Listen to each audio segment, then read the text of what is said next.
سورۃ تغابن کا آغاز ہے۔ اکثر مفسرین کے نزدیک یہ سورۃ مدنیہ ہے، اور بعض مفسرین کا قول ہے کہ یہ مکیہ ہے سوائے 3 آیتوں کے جو یا ایھا الذین آمنوا ان من ازواجکم سے شروع ہوتی ہیں۔ اس سورت میں 2 رکوع، 18 آیتیں، 241 کلمے، 1070 حروف ہیں۔ تغابن اس کا نام، اس کی وجہ تسمیہ یہ ہے کہ ایک تو اس سورت میں جو ہے وہ تغابن کا لفظ استعمال ہوا ہے کہ ذالک یوم التغابن، یہ تغابن کا دن ہے۔ تغابن بنا ہے غبن سے، اور غبن کہتے ہیں خرید و فروخت میں کسی کو نقصان پہنچانا۔ خرید و فروخت میں کسی کو نقصان پہنچانا اس کو غبن کہتے ہیں، جسے عام لفظوں میں دھوکہ دینا بھی کہتے ہیں۔ دھوکہ دینا خرید و فروخت میں۔ تو قیامت کے دن کو جو ہے وہ یوم التغابن اس لیے کہا گیا کہ اس دن جو ہے کافر جنہوں نے اپنی جانوں کو شیطان کے ہاتھوں اور نفس امارہ کے ہاتھوں بیچا، اور اس دن سے جو ہے وہ کفر خریدا، اس خرید و فروخت میں جو انہیں دھوکہ اور نقصان آیا اس کا اظہار قیامت کے دن ہوگا۔ اس کا اظہار قیامت کے دن ہوگا، اور انہیں پتہ چلے گا کہ ہم نے یہ جو تجارت کی ہے اس میں ہمیں صرف اور صرف خسارہ اور نقصان ہی آیا ہے۔ اس وجہ سے اس کو یوم التغابن کہا گیا، اور اس صورت میں کفار اور مشرکین کا ذکر ہے، اس وجہ سے اس صورت کا نام بھی تغابن رکھ دیا گیا۔ اس میں ایسے کفار مشرکین کا ذکر ہے کہ جن کو دھوکہ اور خسارہ ہی خسارہ ان کو جو ہے وہ حاصل ہوا ہے اپنی بیع میں، اپنی خرید و فروخت میں۔ اور مومنین کے لیے بھی اس کا استعمال ہو سکتا ہے، وہ اس طرح کہ ایسے مومنین جنہوں نے تن آسانی کے طور پر اور محنت نہ کی، نیکیاں نہ کی اور گناہوں میں مصروف رہے، تو ان کو گناہ کرنے کی وجہ سے جو خسارہ ہوگا اور جس کے بدلے میں انہیں یا تو جہنم کا عذاب برداشت کرنا پڑے گا، اور ان کو جو نقصان ہوگا اس کا اظہار قیامت کے دن ہوگا۔ اور یہاں وہ گناہوں سے تو بچتے رہے، لیکن انہوں نے نیکیاں اس حساب سے نہ کی جس حساب سے وہ کر سکتے تھے۔ تو صرف سہل پسندی اور آسانی کے لیے، سستی کی وجہ سے اور غفلت کی وجہ سے انہوں نے اتنی نیکیاں نہ کی۔ اگر وہ اتنی نیکیاں کرتے تو ان کے درجات مزید اللہ کی بارگاہ میں بلند ہوتے، اور نیکیاں کم کرنے کی وجہ سے ان کے درجات جو ہے وہ اتنے بلند نہ ہوں گے کہ جتنا وہ زیادہ نیکیاں کی وجہ سے ہوتے۔ تو اس لیے ان کو بھی خسارہ ہوا، اور اس خسارے کا اظہار قیامت کے دن ہوگا۔ تو یہ اس کی مختلف وجوہات تھیں تغابن کی۔ اللہ نہایت رحمت والے بے حد رحم فرمانے والے کے نام سے، یسبح للہ ما فی السماوات و ما فی الارض، اللہ ہی کی پاکی بولتا ہے جو کچھ آسمانوں میں ہے اور جو کچھ زمین میں ہے، ہر چیز اللہ کی تسبیح بیان کرنے میں مصروف ہے۔ لہ الملک و لہ الحمد، اسی کا ملک ہے اور اسی کے لیے ساری تعریفیں ہیں۔ ہر قسم کی تعریف اسی کے لیے ہے، اپنے ملک میں متصرف ہے، وہی نظام عالم کو چلانے والا ہے، جو چاہتا ہے جیسا چاہتا ہے کرتا ہے، نہ کوئی شریک ہے نہ کوئی حصہ دار ہے، ساری نعمتیں اسی اکیلے کی ہی ہیں۔ وہی واحد ہے، لا شریک ہے، اس کا کوئی بھی شریک نہیں ہے۔ وَهُوَ عَلَىٰ كُلِّ شَيْءٍ قَدِيرٌ، اور وہ ہر چیز پر قادر ہے، جو چاہتا ہے ویسے کر دیتا ہے۔ هُوَ الَّذِي خَلَقَكُمْ فَمِنْكُمْ كَافِرٌ وَمِنْكُمْ مُؤْمِنٌ، وہی ہے جس نے تمہیں پیدا کیا تو تم میں سے کوئی کافر ہے اور تمہیں میں سے کوئی جو ہے وہ مومن ہے۔ یہ اللہ کی مرضی ہے اور اس کی تقسیم ہے، اور آگے پھر بندے کا کسب ہے۔ حدیث پاک میں ہے کہ انسان کی سعادت اور شقاوت، نیک بخت ہونا اور بدبخت ہونا، اللہ کے حکم سے فرشتہ اسی وقت لکھ دیتا ہے جب کہ وہ اپنی ماں کے پیٹ میں ہوتا ہے۔ 4 مہینے کے بعد جیسے ہی بچے میں روح ڈالی جاتی ہے تو اس کی تقدیر کی تختی جو ہے اس کے گلے میں لٹکا دی جاتی ہے کہ یہ نیک بخت ہوگا یا بدبخت ہوگا۔ تو اسی وقت سے فیصلہ جو ہے ہو جاتا ہے، جس کا اظہار وہ پیدا ہونے کے بعد اس کا ہو جاتا ہے کہ وہ مومن ہے یا وہ کافر ہے۔ اب بدعقیدہ مذاہب میں سے 2 مذہب ہیں، جبریہ اور قدریہ، پرانے مذاہب ہیں۔ آج کل ان کے پیروکار کچھ نئے ناموں کے ساتھ تو موجود ہیں لیکن وہ خود ختم ہو گئے ہیں۔ جبریہ کا عقیدہ یہ ہے کہ بندہ مجبور محض ہے، اللہ تعالیٰ ہی قادر مطلق ہے، وہی سارا کچھ کرتا ہے، بندہ پتھر کی طرح ہے، مجبور محض ہے، وہ کچھ بھی نہیں کر سکتا۔ اور قدریہ اس کا مذہب یہ ہے کہ بندہ جو ہے وہ قادر ہے، وہ اپنے افعال کا قادر ہے اور جیسے وہ چاہتا ہے ویسے ہوتا ہے۔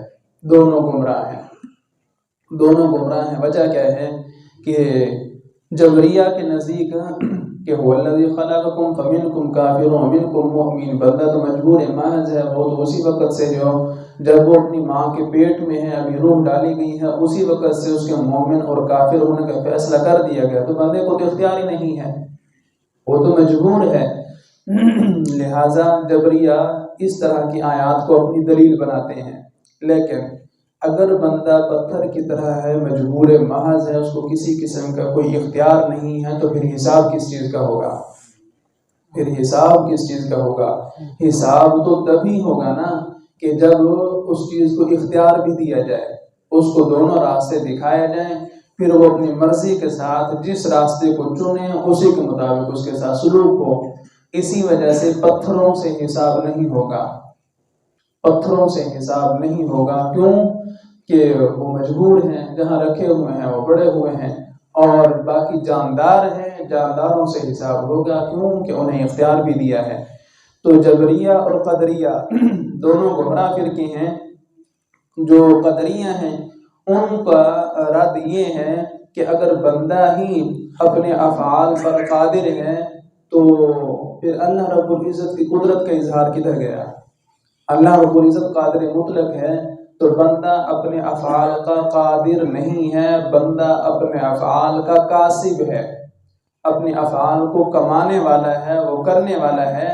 باقی قدرت وہ اللہ رب العزت کی طرف سے ہے، وہ جس کو جتنی چاہے عطا فرماتا ہے۔ اسی وجہ سے بہت سارے امور ایسے ہیں کہ جن میں بندہ جو ہے وہ قدرت نہیں رکھتا، بندہ قدرت جو ہے وہ نہیں رکھتا۔ اور اہل سنت کا مبارک مذہب وہ ہے کہ جو افراط و تفریط سے بچا ہوا ہے اور میانہ روی پر کھڑا ہے، اعتدال پر، حد اعتدال پر قائم ہے۔ نہ ہم یہ کہتے ہیں کہ بندہ پتھر کی طرح مجبور محض ہے، نہ ہم یہ کہتے ہیں کہ بندہ مختار کل ہے اور بندہ جو ہے وہ قادر مطلق ہے، ہم یہ بھی نہیں کہتے۔ حضرت علی مرتضیٰ رضی اللہ تعالی عنہ سے تقدیر کے متعلق سوال کیا گیا تو آپ نے فرمایا یہ کوئی مشکل مسئلہ ہی نہیں ہے، بندہ مختار بھی ہے، بندہ مجبور بھی ہے۔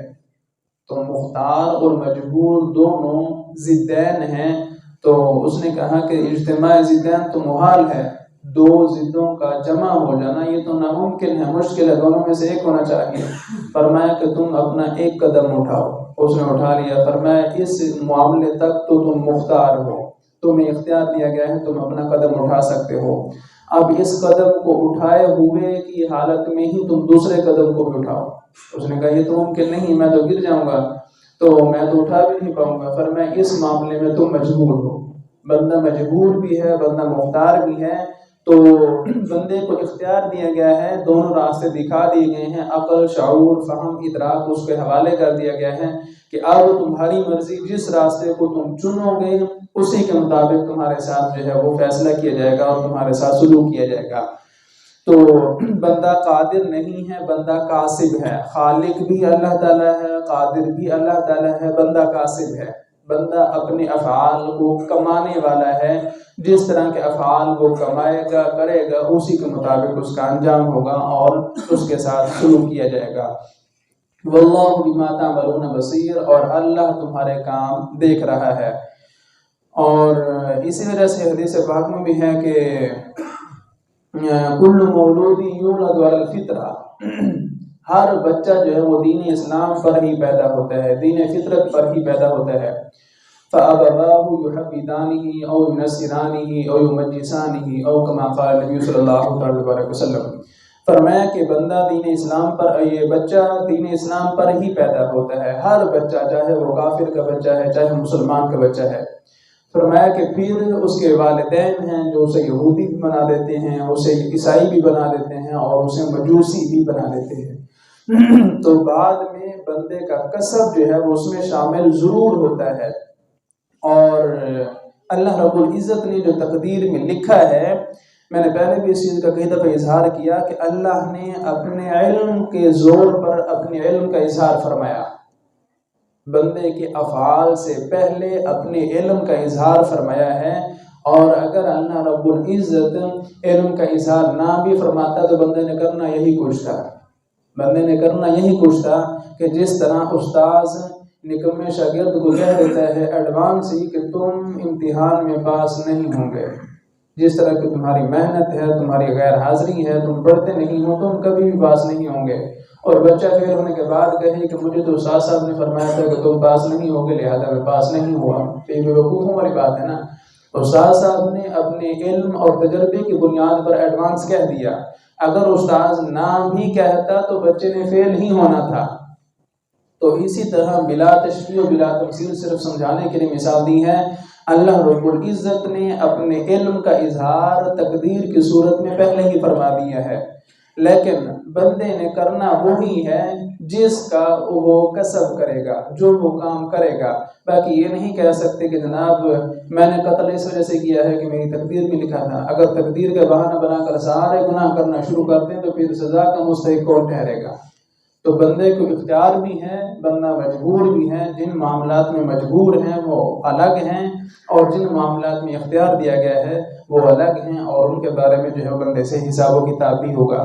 واللہ بما تعملون بصیر، اور اللہ تمہارے کام خوب دیکھ رہا ہے، خوب دیکھ رہا ہے۔ اسی وجہ سے بندے کو جو ہے وہ تکلیف مالا یطاق کا پابند نہیں کیا گیا، بندے کو اتنا مکلف بنایا ہے جتنی اس کو طاقت دی ہے، اور بندے کو اتنا مکلف نہیں بنایا کہ جتنا اس کے پاس طاقت ہی نہیں ہے، یعنی اس پر اتنا بوجھ ڈالا ہے کہ جتنا وہ آسانی کے ساتھ اٹھا سکتا ہے، اور اتنا بوجھ نہیں ڈالا گیا کہ جو وہ اٹھا ہی نہ سکے۔ قرآن کریم میں نا کہ لا یکلف اللہ نفسا الا وسعها، ہر بندے کو اللہ رب العزت نے ہر جان کو اتنا ہی مکلف بنایا ہے جتنا اس کو قوت اور طاقت اور قدرت ہے۔ بیمار بندہ ہے، وہ کھڑا ہونے پر قادر ہی نہیں ہے، تو اس سے یہ نہیں کہا جائے گا کہ تم نے کھڑے ہو کر نمازیں ادا کیوں نہیں کی، اس سے صرف یہی پوچھا جائے گا کہ تم کھڑے تو نہیں ہو سکتے تھے، کم از کم بیٹھ کر ہی پڑھتے رہتے، اتنا سوال ہوگا۔ اور کیوں کہ ان معاملات میں وہ مجبور ہے، جو معاملات مجبوری کی حالت میں ہیں ان پر حساب نہیں ہے، اور جو جن معاملات میں بندہ مختار ہے ان پر حساب ہوگا، ان پر حساب جو ہے وہ لیا جائے گا۔ بندے پر اسباب نہیں ہے کہ وہ حج کر سکے، اس پر حج فرض نہیں ہے، تو قیامت کے دن اس سے یہ نہیں پوچھا جائے گا تم نے حج کیوں نہیں کیا، کیوں کہ اس کے پاس پیسے نہیں ہیں، اس کے پاس جو ہے وہ زاد راہ نہیں ہے، سہولیات نہیں ہیں، شرائط نہیں پائی جاتی، لہذا سوال نہیں ہوگا۔ اگر اللہ نے وہ سارے اسباب مہیا کر دیے ہیں، پیسہ بھی ہے، صحت بھی ہے، سہولت بھی ہے، جا بھی سکتے ہیں، اگر پھر بھی نہیں جاتا پھر پوچھا جائے گا، پھر پوچھا جائے گا۔ اسی طرح بندہ صاحب نصاب نہیں ہے اور اس پر زکوٰۃ فرض نہیں ہے، تو قیامت کے دن یہ نہیں کہا جائے گا ہاں بھی غریبوں تم نے زکوٰۃ کیوں نہیں دی، کیوں کہ وہ مجبور ہیں اس معاملے میں، ان کو اختیار ہی نہیں ہے، ان کو قدرت ہی حاصل نہیں ہے. تو اس وجہ سے ایسے معاملات جن میں بندے کو اختیار اور قدرت حاصل نہیں ہے، ان معاملات میں بندے سے سوال نہیں ہوگا اور حساب و کتاب نہیں ہوگا. جن معاملات میں بندے کو اختیار دیا گیا ہے اور اس کو جو ہے وہ قدرت دی گئی ہے، ان معاملات میں اس سے پوچھا جائے گا کہ تمہیں صحت بھی دی تھی، سارا کچھ دیا تھا، لیکن پھر بھی تم مسجد میں نہیں گئے، اس کا جواب دو. اور اسی طرح تمہیں عقل، شعور، دین کا علم دیا تھا اور تم نے اس کے باوجود حرام مال اکٹھا کیا، اس کا جو ہے وہ جواب دو اور حساب دو. تو اس وجہ سے حساب و کتاب ہونا ہے اور بندے سے پوچھ گچھ جو ہے وہ ہونی ہے اس کے معاملات کے بارے میں، اور بندہ جیسا کام کرے گا ویسا اس کے ساتھ انجام ہوگا اور اسی کے مطابق اس کے ساتھ سلوک کیا جائے گا. اللہ تمہارے تمام کام جو ہے وہ دیکھ رہا ہے، کوئی بھی کام اللہ سے مخفی نہیں ہے. خلق السماوات والارض بالحق وصورکم فاحسن صورکم. وہی ہے، اس نے آسمان اور زمین حق کے ساتھ تخلیق فرمائے ہیں. خالق اللہ ہی ہے، اللہ نے آسمان و زمین کو حق کے ساتھ تخلیق فرمایا. وصورکم، پھر تمہاری تصویر بنائی. فاحسن صورکم، تو تمہاری اچھی صورت بنائی، تمہاری صورت جو ہے وہ اچھی اور بہترین بنائی. تو لازم ہے تم پر کہ تم اپنی سیرت کو بھی اچھا رکھو. جس طرح اس نے تمہاری صورت اچھی بنائی ہے، اسی طرح تم اپنی سیرت کو اچھا رکھنے کے پابند ہو. وَإِلَيْهِ الْمَصِيرُ، اور اسی کی طرف تمہیں لوٹنا ہے اور پھرنا ہے آخرت میں. تو ہر بندے کی تصویر، شکل و صورت اللہ رب العزت نے بنائی ہے، اور ہر شکل و صورت جو ہے فَأَحْسَنَ صُوَرَكُمْ، وہ بہترین انداز پر بنائی گئی ہے. تو کسی کی شکل و صورت پر اعتراض کرنا اسلام میں ناجائز ہے اور منع ہے. کسی کی شکل و صورت پر جو ہے وہ اعتراض نہیں کرنا چاہیے، سوائے ان معاملات میں کہ جس میں اس نے خود اپنی شکل و صورت کو بگاڑا ہو، وہ معاملات الگ ہیں. اللہ نے جو قدرتی جو ہے وہ شکل و صورت دی ہے، ان معاملات میں اسے جو ہے وہ تان و تشنیع نہیں کیا جائے گا اور اسے جو ہے وہ اعتراض کا نشانہ نہیں بنایا جائے گا. ہاں، اگر وہ خود ایسی حرکتیں کرتا ہے کہ اس میں جو ہے اس نے خود بگاڑ پیدا کر رکھا ہے، تو پھر اس پر اعتراض ہوگا. مثال کے طور پر کہ کوئی بندہ ہے، اپنے جناب بھمیں منڈوا دیتا ہے، اپنی مونچھیں منڈوا دی، داڑھی منڈوا دی، اور سارا کچھ بالکل گول مول سا ہو گیا.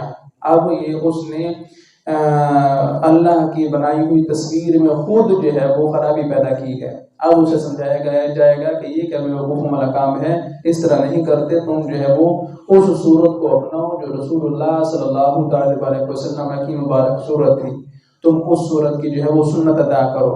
اور اسی طرح کوئی بندہ بال رکھ لیتا ہے اور عورتوں کی طرح بہت لمبے رکھ لیتا ہے، کندھوں سے بھی نیچے تک، تو اسے کہا جائے گا کہ یہ طریقہ مناسب نہیں ہے، یہ عورتوں کے ساتھ مشابہت ہے.